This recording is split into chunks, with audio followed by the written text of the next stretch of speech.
Good morning, everyone, and welcome to the Sunday News. And on today's news, Hangman Page is your new AEW World Heavyweight Champion. Jay Lethal has debuted in his hashtag All Elite. We've got some more updates on the rest of the Full Gear card that happened last night. And there's an injury update on Lance Archer. Hello and welcome to the Not Solo Sunday News today. With myself, Andrew Pollard here at WhatCulture Wrestling. I am joined by Mr. Benroy Turner. Benroy, thanks for coming along on this Sunday. Thanks for just let me be here, I guess. Yeah, we're both. We should probably put a warning. We are both quite tired because AEW Full Gear was last night, and being in the UK, time differences, lack of sleep, and work is always a fun mix. Normally fueled by some sort of energy drink, as we're both examples of this morning. But first and foremost, Benroy, Hangman Page. Yeah, Hangman Page after 806 days, I think I counted last night, after his loss at All Out way back when in 2019, has finally won the AEW World Heavyweight Championship. I call it the World Heavyweight Championship. It's just the World Championship. I've got the World Heavyweight stuck in my head.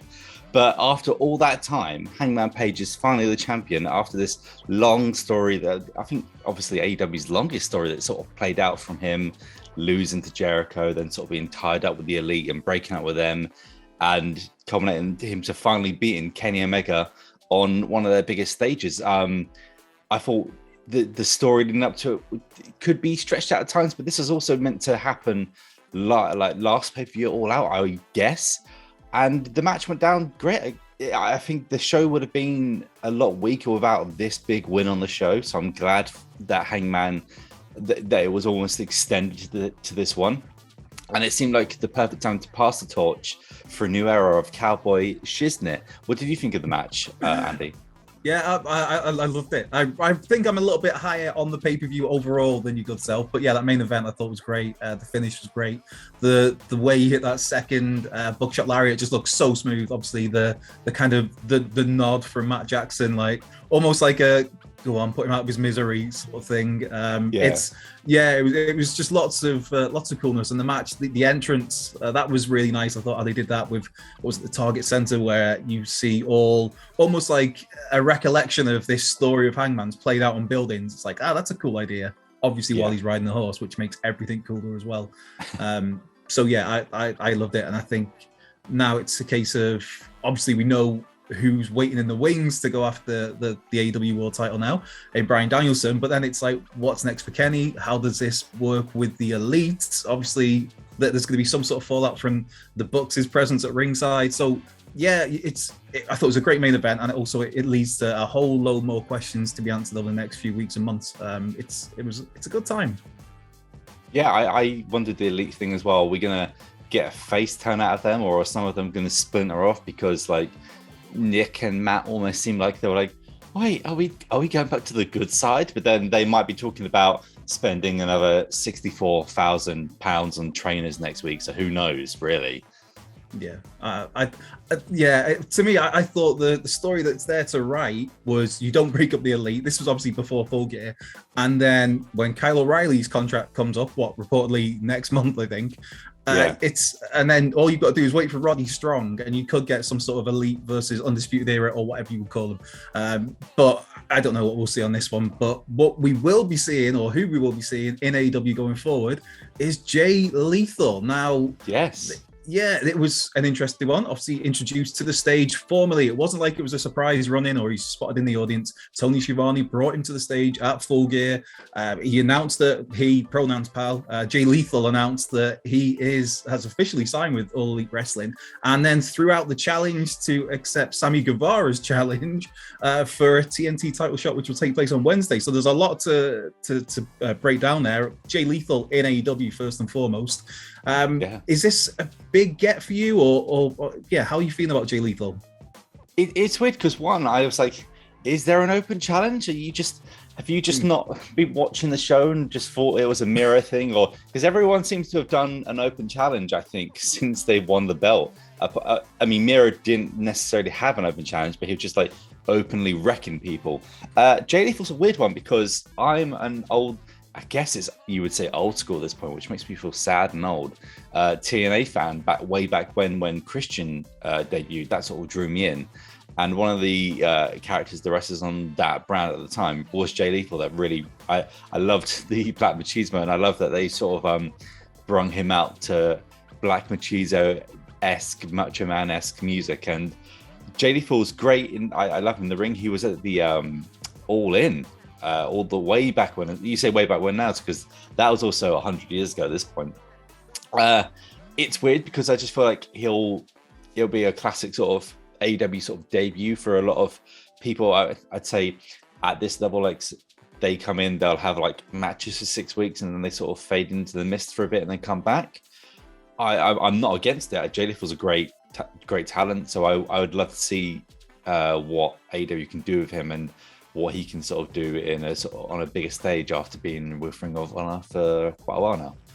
Yeah, basically 10 years. He is Mr. ROH. In fact, I think he was voted the Ring of Honor Wrestler of the 2010s. It's like, but it's got such a weird history when you break it down and look at it numbers-wise, because back in like 2005, he was fighting Samoa Joe. Well, he lost the Pure Championship, the Ring of Honor Pure Championship to Samoa Joe. And then he had this spell in TNA, then went back there. And it's just like this career, it's like a 20-year career, and the dude's only 36 years of age. It just feels like, well, he has been around forever, but he started really young, got two ROH world titles. There's the Pure Championship.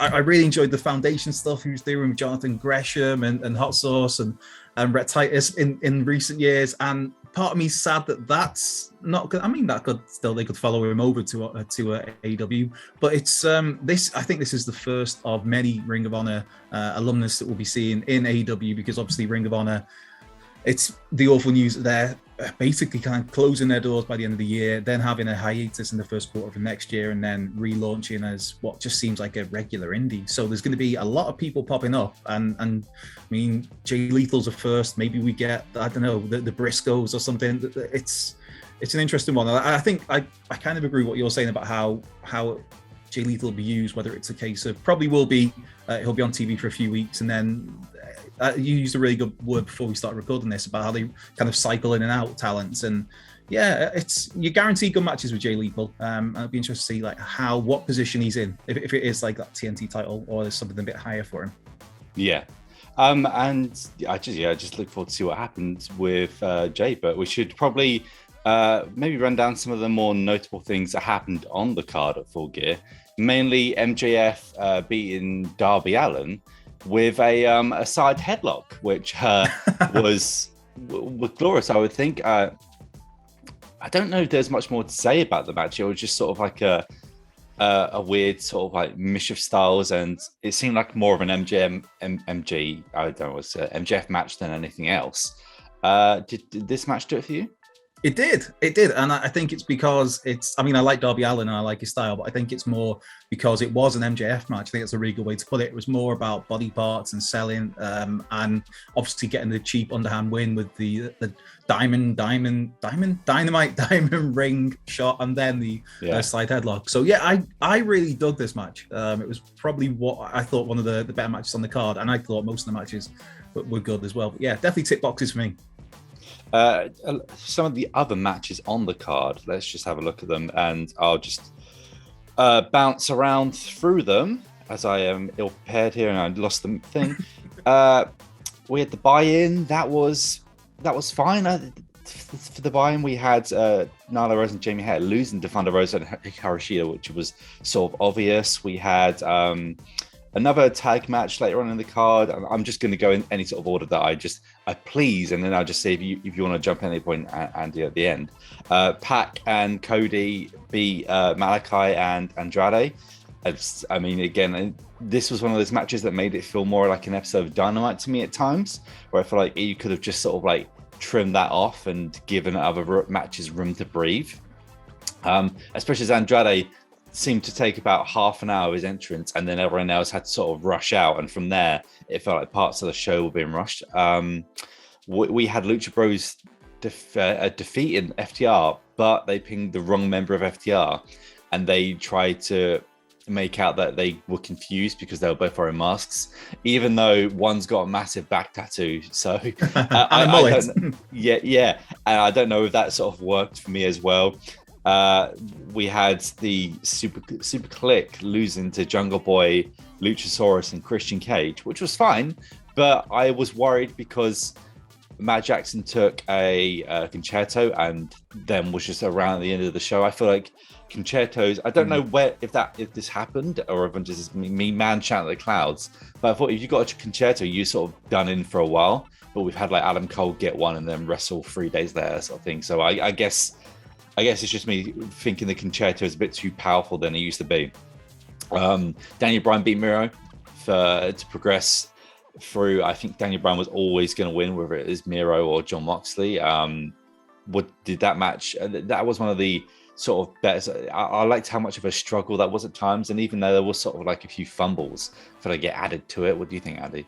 Yeah, no, I really enjoyed that. I think just the presentation of Miro in these last 3, 4, 5, 6 months just been brilliant, and you've just got this dominant monster who's very much like I don't know, like a Nikita Koloff, always comes to mind. And in Bryan Danielson, Daniel Bryan, as Jim Ross called him several times. It's a hard habit to get back out of, to go back to Bryan Danielson. So some credit to Jim Ross, I guess. But yeah, I think in Bryan, you've got that perfect babyface foil there, and also he's credible because of the stiff kicks that he puts in Bryan. So I thought they worked really well together. I wasn't as nailed on with the result as your good self. I thought Bryan was going to win, but then there was a smidge where I thought maybe they go all in, no pun intended, on Miro, especially with Paige being the one to win the world title. But yeah, I really dug this match, and I really enjoyed the tag match as well. But then massive FTR mark. They had me at their entrances, just the robes, the music, the mullet. It's like, I'm in my heyday. That's good. I like both this match as well, and I just want to see more Bryan, and I'm glad he didn't red up his chest for this one, because his poor chest needs a break. Britt Baker defended her title against Ty Conte. I think that was pretty much of an obvious sort of like result. I just don't think we had Britt Baker be built up for so long that I just don't think you just take it off her that quickly. I think Britt Baker is going to be sort of a Thunder Rosa that's eventually going to dethrone her with that one. And then I would say probably my main event, CM Punk versus Eddie Kingston. Just an excellent brawl from start to finish. I was thrown off by CM Punk being CM Shorts instead of CM Trunks or Long Boys on that show, but just how it became an all-out brawl, and you believed all the way through, even though like we're smart wrestling fans, but you believed all the way through that this was like an actual fight, an actual, like they wanted to really do each other in, and like just from even promos where Kingston's like he's lying to you and things like that, I was drawn into this from start to finish. What do you think about this one, Andrew? Yeah, I loved it. That was my match of the night. I thought the main event was great, but for me, and it was the shortest match as well. I think it was only like 11 minutes, and the rest all kind of around about 15, 20, 25 in some cases. I thought it was just so good, and I really like the shorts. It was like a hybrid of, because in his ROH days back in the day, he'd have like the kind of knee-length shorts, but these were like a little bit shorter. Not quite budgie smugglers, but maybe that's where we go next for CM Punk. But I loved the start of it with just Eddie like blindsiding him with the back fist just before the bell even went. It's like, oh, this is I was absolutely loving it. And it felt real. You were invested in it. You were invested in the promos going into it. And I don't know, because partway through this, I was thinking, like, if they wanted to, I don't want to compare anybody to Stone Cold Steve Austin and Bret Hart, but CM Punk could be for Eddie Kingston what Bret Hart was for Stone Cold Steve Austin, that perfect foil for the character flip, the change, and the everyman, regular guy on the street sort of thing. It's, I love this match. I thought it was great, and I'd like to see more from him, but that's the good and the bad of AEW, is that they don't really do rematches that much. It's like you have your one big match that's been built to, and that's it. So we might not get any more of this, but I'd love it if we did at some point. Yeah, there's some points where I'm like, I wish they did like pay-per-views every month so I can get more of these matches. But then I'm like, well, if we did have that, then we'd probably be oversaturated, and I wouldn't want any of the matches. So that's a good thing. And yet, I just feel like Eddie's got the most like genuine, like real, sort of like love from the fans out of anyone at the moment. Like it almost felt like the entire show, it was like a quiet show until they came out, and it was, oh, the Kingston CM Punk, and it just the crowd were going wild, and that sort of bled all the way through into the main event, which of course we've run through. Hangman Adam Page beat Kenny Omega. We got one more story, Andrew. One more story. We do. You've got it in your pocket. What is it? I do, somewhere in my shorts that don't have any pockets on. But yeah, that's the under the camera part. Totally naked. That's it. Buck ass underneath this. No, it's just a brief story because most of the stories this morning and today, it's just all fallout from Full Gear. And one, I guess, like adjacent story to that is that Lance Archer, there's a little injury update on him, that he's out of action at the moment, and the diagnosis on that is it's a concussion that he's dealing with. This came from Wrestling Inc. reported this. And they also added how Archer was in Minneapolis this weekend for Full Gear, but obviously wasn't used on camera, and it was just a case of he was there as part of his rehab process. So hopefully it's not too long before the Murderhawk Monster is back in an AEW ring. Are you looking forward to that day, Ben Roy? I would say, but then I feel like he's become a bit of a Kane, where everyone just beats him, even though he's a big, imposing figure. Like I want to believe in Lance Archer. Like I also want to get well, because obviously you do.